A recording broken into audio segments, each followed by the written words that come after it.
आज हम लोहे के उत्पादन की विधियों के बारे में पढ़ेंगे। लोहे को बनाने के लिए आयरन ओर को भट्टी के अंदर रिड्यूसिंग रिएक्शन के द्वारा बनाया जाता है। इस प्रकार से जो लोहा हमें प्राप्त होता है उसे सामान्यतः पिग आयरन कहा जाता है। इस चित्र में लोहे के उत्पादन को एक फ्लो चार्ट के माध्यम से समझाया है। आयरन ओर को ब्लास्ट फर्नेस में रिड्यूसिंग इक्वेशंस के द्वारा पिग आयरन में बदला जाता है। पिग आयरन को बाद में स्मेल्टिंग करके रीहीट करके हम रॉट आयरन, कास्ट आयरन या स्टील का उत्पादन कर सकते हैं। लोहे का उत्पादन करने के लिए जो आयरन ओर काम में ली जाती है वो हीमेटाइट, मैग्नेटाइट, सिडेराइट या लिमोनाइट के नाम से जानी जाती है। ये पृथ्वी पे भूगर्भ में अलग अलग स्थानों पर उपलब्ध होती है। इन सभी आयरन ओर में 50 से 70% के मध्य में लोहे की मात्रा होती है। सबसे ज़्यादा लोहा हेमेटाइट में होता है, जिसमें करीब 70% लोहा होता है। लोहे का उत्पादन करने के लिए हम स्क्रैप आयरन और स्क्रैप स्टील को भी साथ में इस आयरन ओर के साथ में काम में लेते हैं। लोहे के उत्पादन के लिए आयरन ओर के अलावा कोक, लाइमस्टोन और हॉट गैसेस की भी आवश्यकता रहती है। कोक का उपयोग आवश्यक ऊष्मा प्रदान करने के अलावा कार्बन मोनोऑक्साइड बनाना भी रहता है, जो कि रिड्यूसिंग वातावरण पैदा करता है ताकि केमिकली आयरन ओर को रिड्यूस किया जा सके। लाइमस्टोन का काम ये रिएक्शंस को फ्लक्स का काम करता है। ये रिएक्शंस करवाता है और इम्प्योरिटीज़ को रिमूव करता है स्लैग के रूप में। हॉट गैसेस का काम कोक को जलाने के काम में आता है। लोहे का उत्पादन ब्लास्ट फर्नेस में किया जाता है।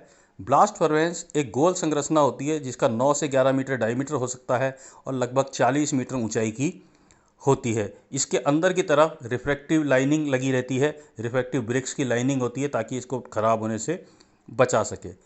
लोहे का उत्पादन करने के लिए आयरन ओर, कोक और लाइमस्टोन के मिक्सचर को इस ब्लास्ट फर्नेस में डाल दिया जाता है और इसके नीचे के हिस्से में गर्म गैसेस को तेज़ गति से प्रवाह किया जाता है, जो कि कोक को जलाने का भी काम करता है और आयरन ओर को रिड्यूस करके आयरन में भी बदल देता है और इसके अंदर नीचे पिघला हुआ लोहा हमें प्राप्त हो जाता है।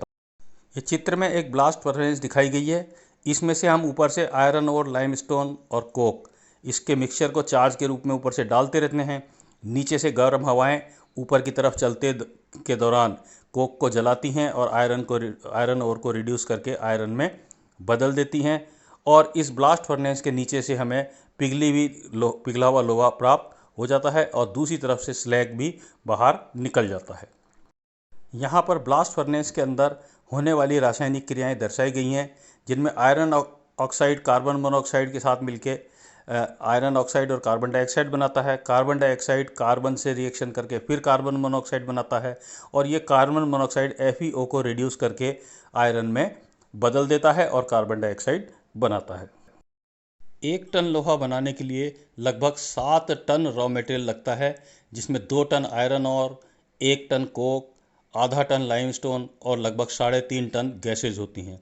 इसके अलावा कुछ बाई प्रोडक्ट भी बनते हैं जो कि इसके अंदर रिसाइकिल हो जाते हैं।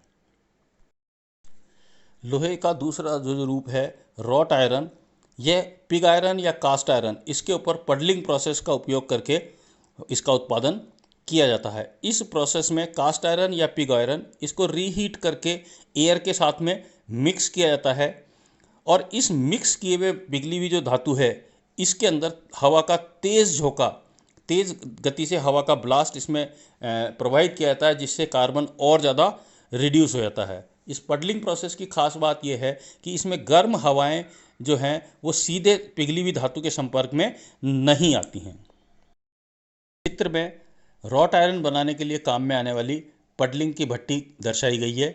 इसमें हम देखते हैं कि एक तरफ से गर्म हवाएं इस भट्टी में ऊपर से प्रवाहित होती हैं और पडलिंग ट्रे के अंदर कास्ट आयरन या पिग आयरन और स्क्रैप रखा रहता है। इसकी गर्मी के कारण से ये पिघल जाता है। इसके अलावा इस भट्टी में एक तरफ पडलिंग डोर है। इस पडलिंग डोर में से तेज़ हवा का जो झोंका है वो पिघली हुई धातु के अंदर प्रवाहित किया जाता है। इससे ये धातु में अंदर कार्बन जो है वो और ज़्यादा रिड्यूस होके इसके अंदर से कार्बन लगभग समाप्त हो जाता है और रॉट आयरन हमें प्राप्त होता है जिसके अंदर कार्बन बहुत ही कम होता है। इस पिघले हुए रॉट आयरन को ठंडा करके ठोस कर लिया जाता है और उसके बाद फर्दर मैकेनिकल प्रोसेस के द्वारा इसे इंजीनियरिंग उपयोग की वस्तुएं बनाई जाती हैं।